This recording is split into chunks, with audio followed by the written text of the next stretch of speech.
Good morning, everybody. I hope this video finds you well. Today I want to talk a little bit about navigation by using the DIY teleportation portal that I have been having some videos on. In the last video that I wrote about, I talked about using mandelbot sets to determine coordinates. And the best way to figure out what those various swirls and eddies and flower petals and everything means is to alter one and see where it takes you. That's the best way. It's called an empirical analysis. But you don't want to risk that, do you? Not seriously, right? I mean, you don't want to end up suddenly being on a land where everybody are frogs, right? So you have to be a little bit careful on how you select things. And we want to talk a little bit about this. No matter what happens, no matter how great your curiosity, you are forbidden to look in this box. Forbidden! Purity pledges. When you use a mandelbot set, you'll notice something.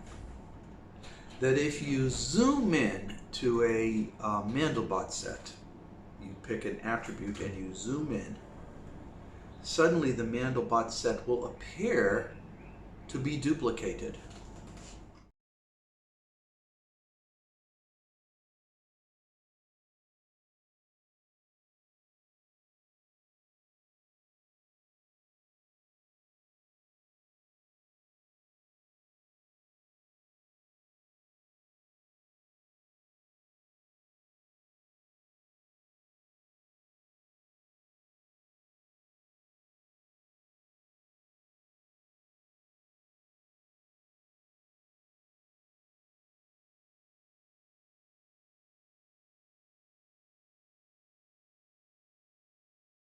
It'll be very similar, but in reality, it'll just appear to be the same thing. It'll actually be subtly different.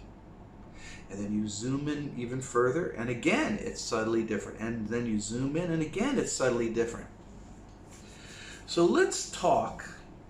If you were to look at a mandelbot set right now, take a screen capture, click of that mandelbot set, and then you zoom in. The moment that screen matches 99.9% of what you first clicked, you take a click, and you have a second. Then you pick a point and you zoom in. It'll look almost the same, and then it'll come closer, and then you take a click. Each point, and they're arbitrarily points, you pick the point. And each time you arbitrarily click on that point, you have, in effect, defined a world line.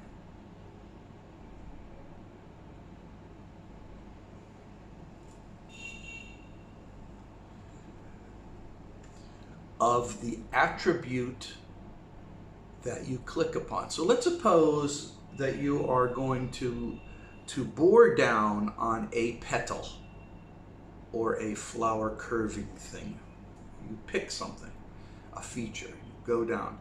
That feature is the attribute variant, the variable attribute that you are going to explore in the world lines. And as you bore down, each time you go through a world line,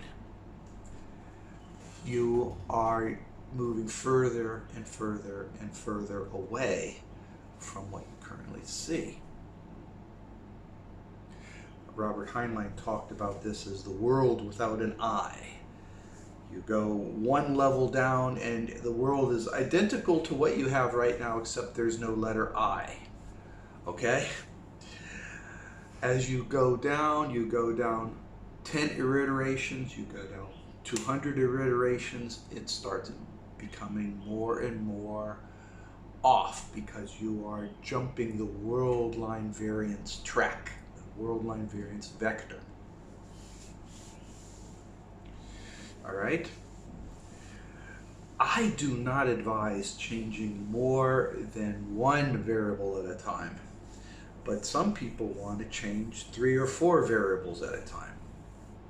Let's suppose you want to change 3 variables at a time. One is a variable established as the flower petal on the left. One is a squiggly red projection on the bottom, and one is a blossom on the far right. Okay? And in each case, you zoom in and you take snapshots.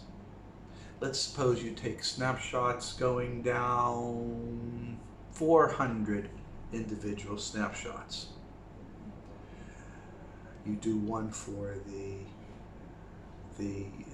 top left, you do one for that squiggly thing that's in the middle, and you do one for the far right. And you do that.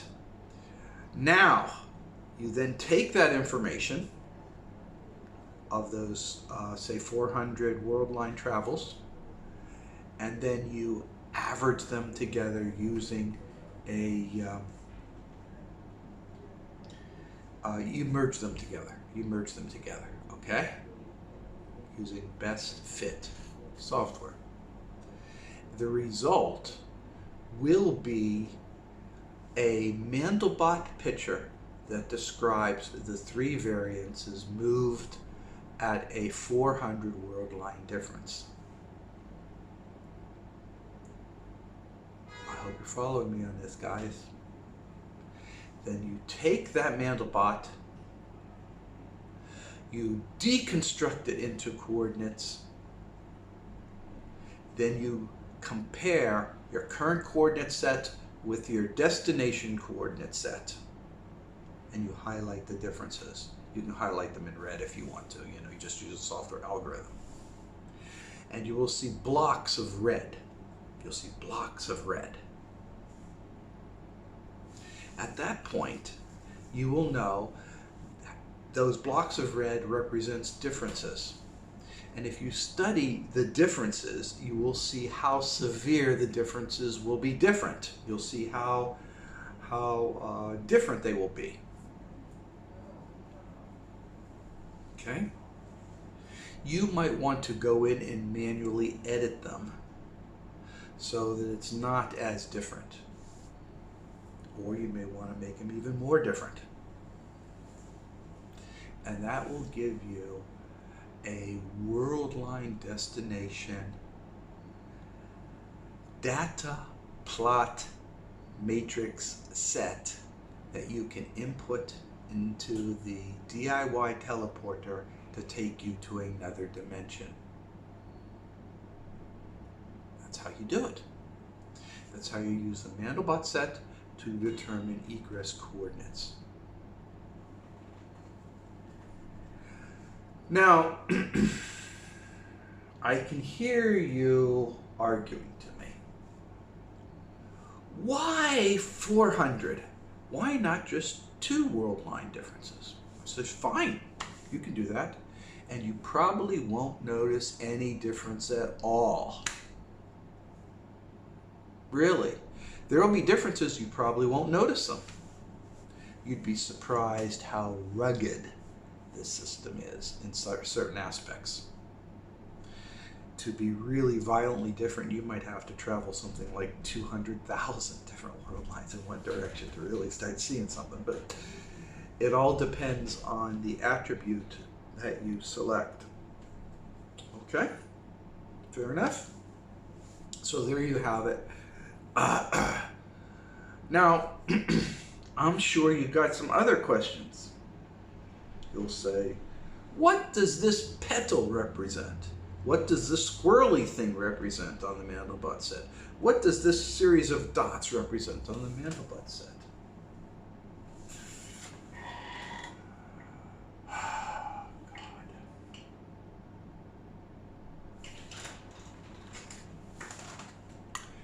That's a tough one, because every mandelbot set is going to look different because you have changed the observer object at the point of recording.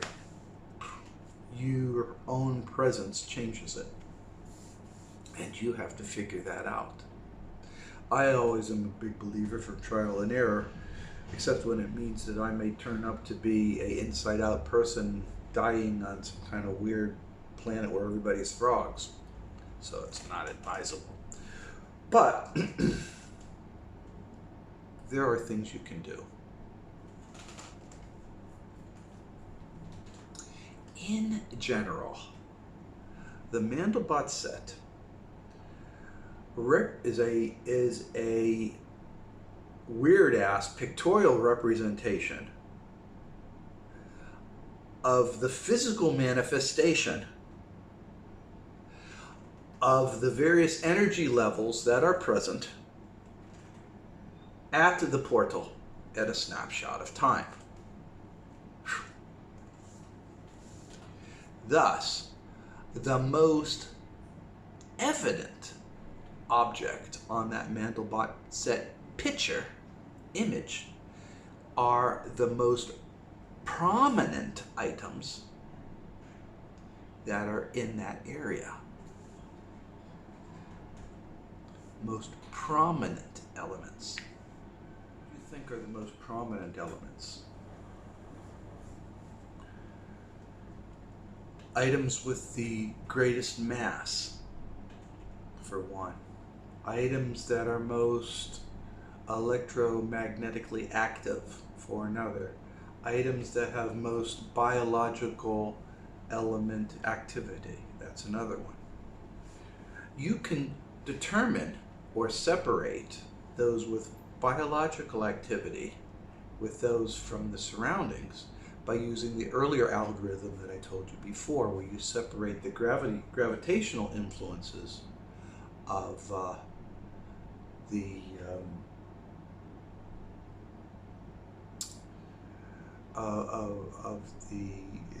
yourself in the portal than the portal itself.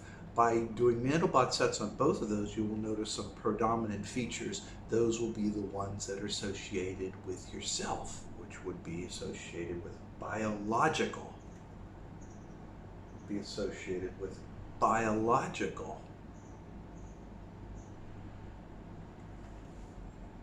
Influences. Right? So using that, you can go back and then determine what is biologically active and what isn't. And a like means you can experiment a little bit. You can run an experiment where you take a cinder block and you put it on the floor. Take a measurement, do a mandelbot set, then remove it, do it again. You can tell the influence of the cinder block in the mandelbot set. That'll tell you the influence having to do with mass.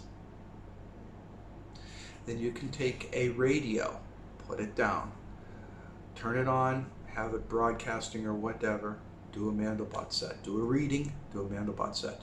Then remove it, do another one without it. That will tell you one having to do with electromagnetics.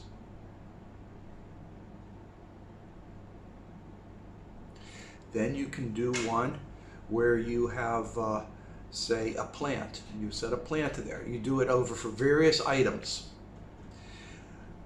How these various items will influence the readings will be shown on the mandelbot sets. Some of them will have hardly any influence, other ones will have a big influence.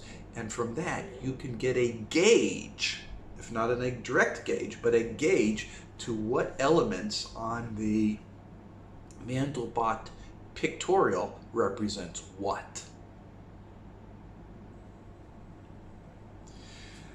This is a trial and error experiment that is necessary in all types of scientific adventures such as we're talking here. You can't do anything without having some basic guardrails, if you will, as to how to develop systems. You have to have some kind of ideas. and they will point to you. They won't be 100% accurate, but they'll point to you, and you can then make determinations.